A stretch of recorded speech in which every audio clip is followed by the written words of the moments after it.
Hey everyone, welcome back to Koo Trading Desk. I'm Maya and I've got Vid here. Today the Fed held rates exactly where they were and stocks went up. And I'm sitting here like, shouldn't that be bad?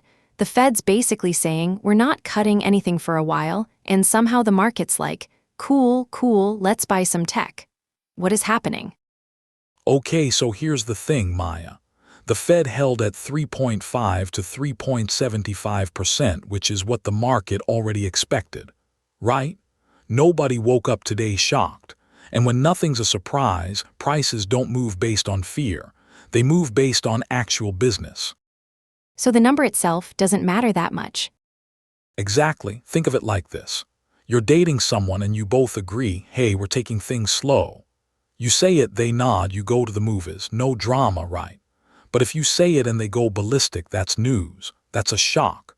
The market today got the slow dating speech it already knew was coming, so instead of freaking out, it went back to looking at like Apple's new AI chips and whether they're actually going to print money. Okay, that's honestly helpful. But then why do people always say the Fed moves the stock market? Like, isn't that the whole thing? Yeah, they do move it, but not because of the number itself. It's because of what the number signals about the future. So imagine you're thinking about buying a house, right? You and your spouse go to the bank and they say, mortgage rates are gonna be 5% for the next 2 years. That's a big deal. You're not gonna pay that if you thought it was gonna drop to 3% next month. So you either buy now or you wait. You change your behavior. Right, so it's about expectations. It's all expectations. And here's the thing that's happening right now that's wild. The 10-year yield is at 4.46%. That's high, right? The Fed's hawkish. They're saying no cuts until 2027, maybe later. And this is the big but, the market basically already priced that in 3 months ago. So today, when the Fed confirms it, instead of the market selling off, it goes, cool, so inflation's not an emergency. Interest rates won't destroy us, and I can actually focus on which companies are making money. And boom, tech up, oil down a little, VIX is at 15.77. Calm, basically.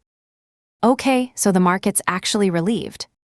Kind of, yeah. It's not relief exactly. It's clarity. Picture buying concert tickets, right? Tickets might be $70. The venue says they are staying at $70 for the whole tour. It's expensive, but now you know. You can plan around it. You don't have to panic and wonder if they're gonna jump to 100. Boring but peaceful.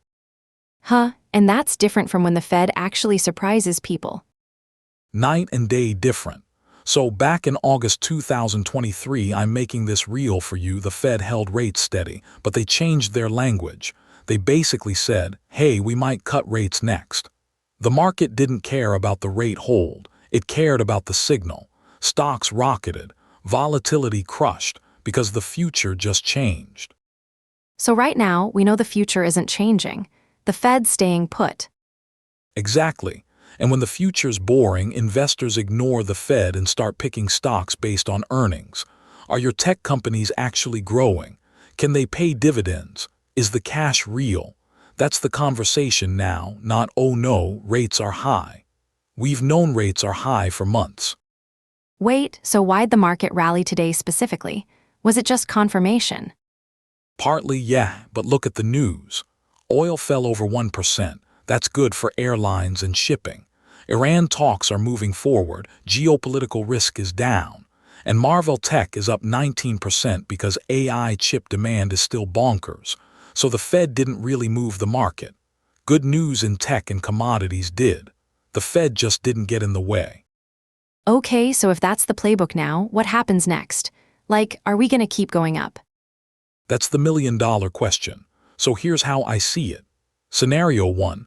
Earnings stay strong, AI keeps printing money, and the economy doesn't fall into recession. In that world, stocks keep climbing. The Fed's high rates don't matter if companies are making more profit. The 10-year hangs out around 4.5, SPY stays north of 750, and everyone's happy. And scenario 2. Scenario 2 is the Fed's guess about inflation is wrong. They hold rates high thinking inflation's coming back, but instead, the economy slows down way more than they expected. Companies start missing earnings. Suddenly, high rates become a problem because there's no growth underneath them. That's when rates matter again. That's when volatility spikes and valuations compress. Which one happens? Honestly, the market's pricing in scenario 1 right now. The VIX is low, which means traders think the next 6 months are boring. Probably a 70-30 split in scenario 1's favor. But geopolitical stuff, Iran, China, trade policy, any of that blows up and you flip to scenario 2 fast. So what does someone listening actually do with this? Here's the real talk. Interest rate decisions don't move the stock market directly. Expectations move it. Surprises move it. So right now, with the Fed locked in and everyone knowing it, you focus on earnings, not Fed announcements. If you own tech or dividend stocks, high rates aren't your enemy as long as the companies stay profitable. The real risk is if growth slows, not if rates stay put. So boring is good. Boring is great.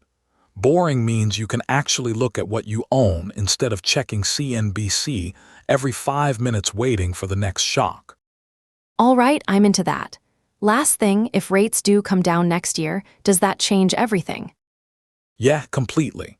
Rate cuts signal slowdown or the Fed giving up on inflation. When cuts come, they usually come because something broke. So that's when the market really moves. But that's not today's news.